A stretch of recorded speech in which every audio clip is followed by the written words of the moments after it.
밖에는 전쟁입니다.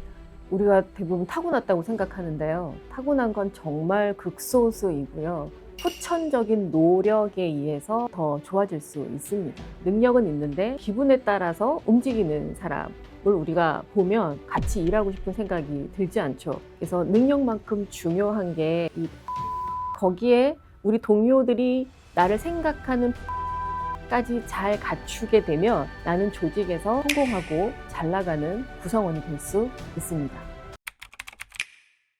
안녕하세요. 브랜딩과 말하기 연구소 대표 임수희입니다. 반갑습니다. 능력과 기회는 만들어지는 방식의 차이가 좀 있다고 볼 수 있는데요. 능력은 사실 우리 혼자서도 할 수 있는 건데 기회는 타인이나 상대방이 제공해주는 경우가 많습니다. 능력이 있는 사람, 두 사람이 있다라고 예를 들면 능력은 있는데 말투도 좋고 태도도 괜찮고 평소에 평판이 좋은 사람이라면 우리는 그 사람과 같이 일을 하고 싶어요. 근데 능력은 똑같이 있는데 말본새가 좋지 않거나 그리고 신뢰감을 주지 않고 기분에 따라서 움직이는 사람 뭘 우리가 보면 같이 일하고 싶은 생각이 들지 않죠. 그 사람에게는 기회가 없을 거예요. 그럼 우리는 똑같이 다 기회가 있다라고 본다면 여기에 이제 평판이라는 것이 더해져서 이 사람은 선택받는 기회라는 걸 얻을 수 있게 되겠죠.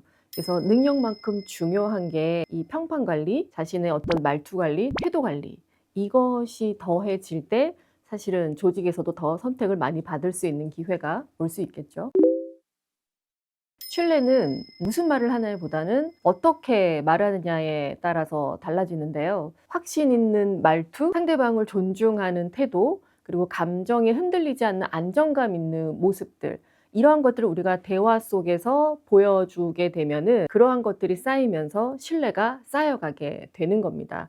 사람들은 어떤 사람과 대화를 나누었을 때 시간이 지나면 그 말의 내용은 잊혀지는 경우가 있어요. 근데 시간이 지나도 그 사람과 대화를 나누면서 느꼈던 분위기나 느낌은 오래 우리가 기억을 하게 됩니다. 신뢰라는 건 계속 반복되는 관계 속에서 쌓여져 가는 것이기 때문에 이 신뢰를 갖추고 있는 사람이 말을 하게 되면 그 사람이 가지고 있는 말의 무게감, 힘이 곧 신뢰가 되어서 사람들은 그 사람의 말을 더 신뢰를 하게 되겠죠.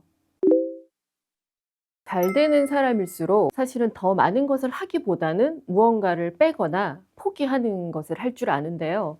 우리 사람들은 지금 현재도 아주 많은 것을 하고 있고 그리고 해야 한다고 생각을 합니다. 그런데 우리가 비워져야 채워질 수 있듯이 무언가를 하고자 한다면 그 할 수 있는 공간과 시간을 확보를 해야 합니다. 평소에 내가 하고자 하는 것들 중에서 나에게 에너지를 주는 것인가, 나의 에너지를 뺏는 것인가 라는 것을 생각을 해보면 무엇을 빼야 하고 무엇을 해야 하는지를 기준으로 삼을 수 있죠. 예를 들면 나의 에너지를 빼앗는 불필요한 만남 같은 건 제거할 수 있죠.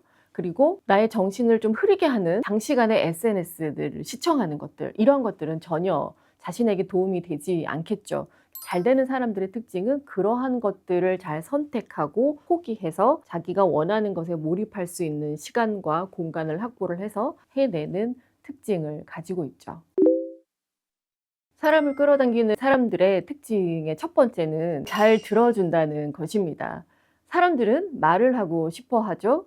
자신의 어떤 상황이나 어떤 자신의 변명이나 하고 싶은 얘기, 때로는 억울한 얘기를 누군가에게 말하고 싶어 합니다. 그런데 사실 우리가 솔직히 나의 입장에서 내 얘기를 끝까지 들어줄 수 있는 사람은 많이 없습니다. 그런데 그런 나의 얘기를 끝까지 들어주는 사람이 있다고 하면 나는 또 그 사람에게 가서 얘기를 하고 싶겠죠? 그러니 그 사람을 또 찾아가게 되겠죠. 그러니 그 사람은 늘 이렇게 사람들이 모일 수밖에 없어요. 그리고 그렇게 사람이 모이는 사람들의 특징의 두 번째는 기버의 태도를 가지고 있습니다. 큰 것이 아니더라도 소소하고 작은 거라도 나누고요. 자신이 가지고 있는 긍정의 에너지나 메시지도 타인에게 서슴없이 잘 공유하고 나눕니다. 우리 또 사람들은 받는 것에 익숙하잖아요. 나에게 나쁜 것도 아닌 좋은 것을 주는데 그것을 마다할 사람 없고 그 좋은 것을 받으면 이런 생각이 들죠. 아, 이 사람 옆에 있으니까 참 좋다 라는 생각을 하게 되니까 계속해서 그 사람에게 자주 가겠죠. 이러한 특징들을 가지고 있는 사람들이 주위에 사람들이 많이 몰리게 되고 끌어당기는 힘을 가졌다라고 볼 수 있습니다. 해석의 차이라고 볼 수 있는데요.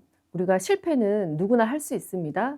그런데 실패했을 때 그 실패를 나의 기준으로 보는 사람이 있고요. 실패를 경험으로 보는 사람이 있습니다. 예를 들면 실패를 나로 보게 되면 역시 나는 안 돼. 내가 해봤자 이 정도지. 나는 실패한 사람이야. 라는 기준으로 보게 되죠. 근데 이 실패를 경험으로 보는 사람은 아, 이건 어려운 거였구나. 오케이. 이 방법은 아니니까 다른 방법으로 다시 해봐야지.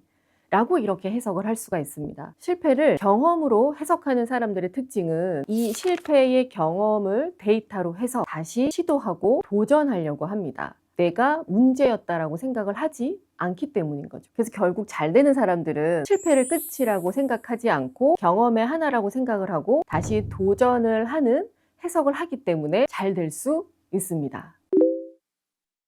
조직에서 흐름을 잘 파악할 줄 알아야 되는데요. 예를 들면 회의하는 스타일이 어떤지, 내 주위의 동료, 후배, 선배, 리더의 말하기 스타일, 업무 스타일이 어떤지, 우리 회사의 보고 스타일이 어떤지 이러한 것들을 빨리 캐치하고 이해할 수 있어야 됩니다.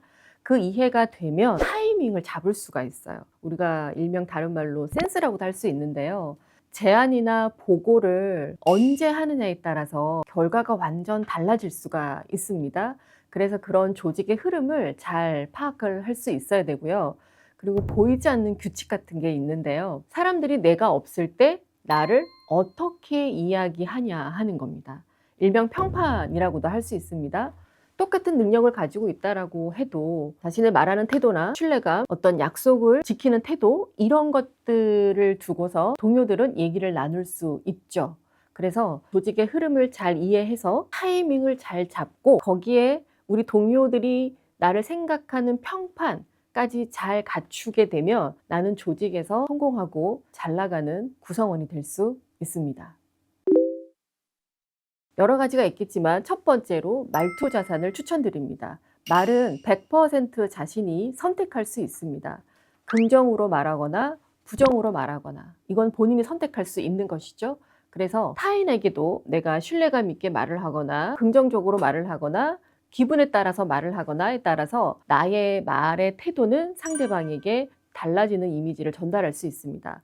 그래서 우리는 말투 관리를 잘해야 하고요. 두 번째는 태도 자산인데요. 태도 자산 또한 100% 내가 선택할 수 있습니다. 상대방에게 신뢰감을 줄 것인지 아니면 감정에 따라서 움직일 것인지 이건 오로지 본인이 선택해서 할 수 있는데요. 이 말투와 태도 관리를 잘 하면 이것이 상대방에게 전달이 되게 되고 그럼 상대방은 나를 좋은 평판으로 각인을 하기 시작합니다. 그래서 이 말투와 태도가 장기적으로 잘 관리가 되면 나의 성장 걸음이 되고 나에게는 어떤 좋은 기회들이 생길 수 있는 상황들이 만들어질 수 있습니다. 말하기는 연습도 중요하지만 기본적으로 타고난 게 있지 않을까요? 우리가 대부분 타고났다고 생각하는데요. 타고난 건 정말 극소수이고요. 후천적인 노력에 의해서 말하기의 스킬은 달라질 수 있고 더 좋아질 수 있습니다. 말하기가 되게 중요한 이유가 뭘까요? 우리는 말을 하고 살죠. 말을 하지 않고는 살아갈 수가 없습니다. 그런데 내가 하는 말은 나도 듣고 타인도 들어요. 내가 어떻게 말하냐에 따라서 나에게도 영향이 미쳐지고 내가 또 타인에게 어떻게 말을 하냐에 따라서 타인에게도 그게 영향이 끼쳐질 수 있죠. 그럼 나에게도 긍정적인 에너지를 줄 수 있고 부정적인 에너지를 줄 수 있고 타인에게도 내가 한 말로 인해 긍정적인 에너지를 받아서 뭔가를 잘 해낼 수도 있지만 또 부정적인 에너지가 전달이 되어서 관계가 잘 안 될 수도 있고 그 사람의 의욕도 떨어질 수 있게 하는 게 말입니다. 그래서 말이라는 건 굉장히 우리가 신중하게 생각하고 한마디라도 제대로 건넬 수 있어야 하기 때문에 말은 굉장히 중요하고 잘해야 되는 거죠. 일단은 절대 그만두지 말고 버텨라. 어느 조직을 가나 사실 우리가 힘들잖아요. 힘들지 않은 조직 없고 힘들지 않은 리더 없습니다. 내가 여기 현재 조직에서 잘 적응하고 인간관계가 좋아야 다른 곳에 가서도 적응 잘 해내고 잘 해낼 수 있어요. 근데 여기 조직이 힘들고 인간관계가 힘들기 때문에 그만둔다고 하면 과연 다른 곳에 가면 좋은 조건이 형성이 되어 있을까요? 지금 우리가 직장 생활을 하고 있다면 일단은 자신의 어떤 경력이나 능력을 지금 다니고 있는 조직에서 최대한 많이 쌓아 놓을 수 있는 작업, 커리어를 많이 쌓아 놓으셔야 돼요. 그래서 그 작업을 인내를 가지시고 하시고 조금 힘들어도 지금 여기가 따뜻하다 생각하고 버티는 작업을 추천을 드린 밖에는 전쟁입니다. 오늘 질문 받으면서 저의 브랜드에 대해서도 이렇게 다시 생각을 하게 되는 그런 질문들과 경험이었는데요. 제가 20년 넘게 기업과 관공서 이렇게 현장을 다니면서 강의하면서 알게 되고 터득하게 되었던 이 내용들이 오늘 여러분들에게 전달되어져서 여러분들의 어떤 삶과 조직 생활에서 큰 도움이 되시기를 바랍니다.